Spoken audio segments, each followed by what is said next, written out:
Okay, so I got my motor back and I'm just testing it. I tried making a video the other day.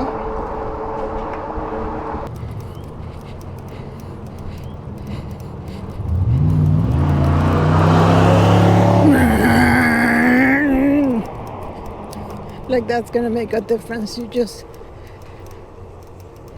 race to a stop sign. So welcome back to the channel. I'm taking a different route than last time. Hopefully this time I won't get hit. But it does have less people on it, but it's a lot rougher. Because the roads are really super bad on this side.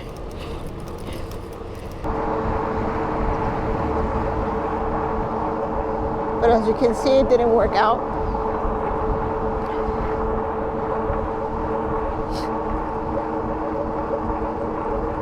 So I thought I'd make another video, but now me on the bike itself, because the previous video was just telling you about me getting it and me wanting to assemble it soon.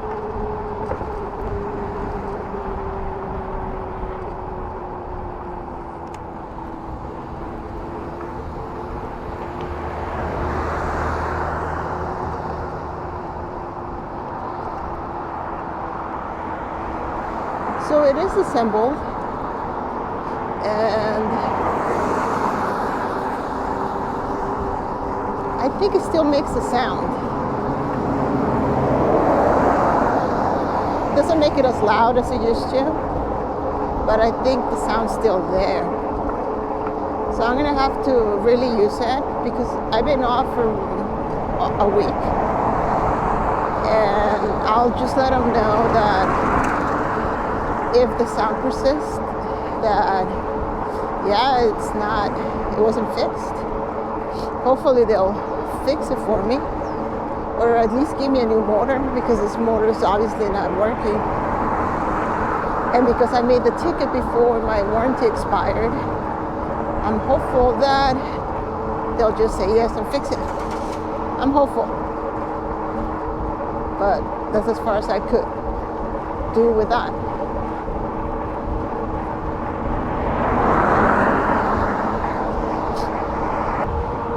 I had to have the wheel on a stand for a while until they fixed it. I was gonna put it down on my handlebar, like flip the bike upside down, but I didn't want to put any stress on the handlebar.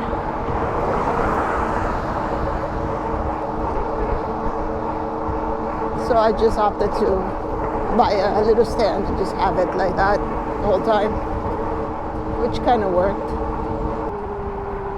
I'll be monitoring my motor to make sure that the sound isn't really back.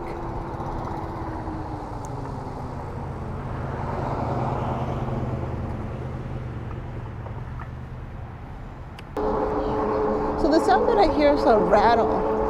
Like you can see on my previous video, it just rattles.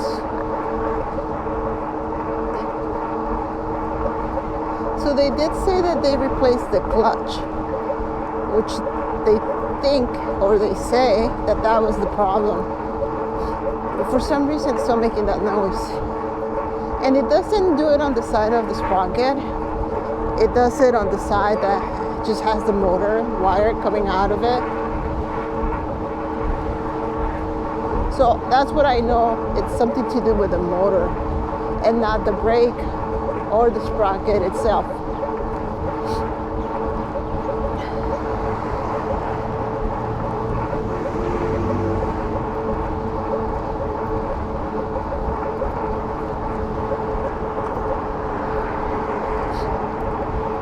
I do miss the bike. I haven't been riding this bike for a long time. And I've been riding my FLX, which is good.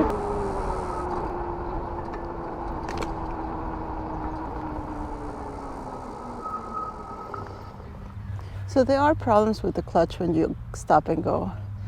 And that is why you have to replace it.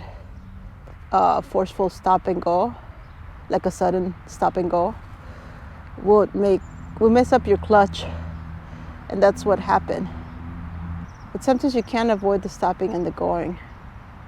Sometimes it's just sudden. And since I pedal a lot, the whole stopping and going is just one of those everyday things. I did look up the clutch online, and they're rather inexpensive. However, I don't know what model my motor is, and I don't possess the impact tools to open the motor, because I don't think you can just go in and screw all the little screws that hold the motor inside the casing. I'm pretty sure it's pretty tough to take off, and I don't want to strip my screws and have to replace the entire thing.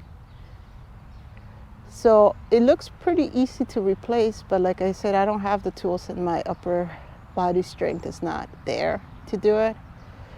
So I'm hoping that the noise goes away. And though there are a lot of videos that could help you do that, I much rather have someone who knows how to do it and has all the tools to do it. But unless you know for sure what kind of clutch you need for the type of model of motor that you need, then you won't know where to start. And that could only be known if you open the casing, because Juice Bikes doesn't catalog or doesn't tell you the model number of your motor. So it is best to leave it to the professionals, I think. Although if you're handy with tools and you kind of know what you're doing, it might not be too tough for you. I much rather have Juice Bike deal with it. And if you run out of warranty, maybe it'll be time to convert your e-bike hub drive into a mid-drive.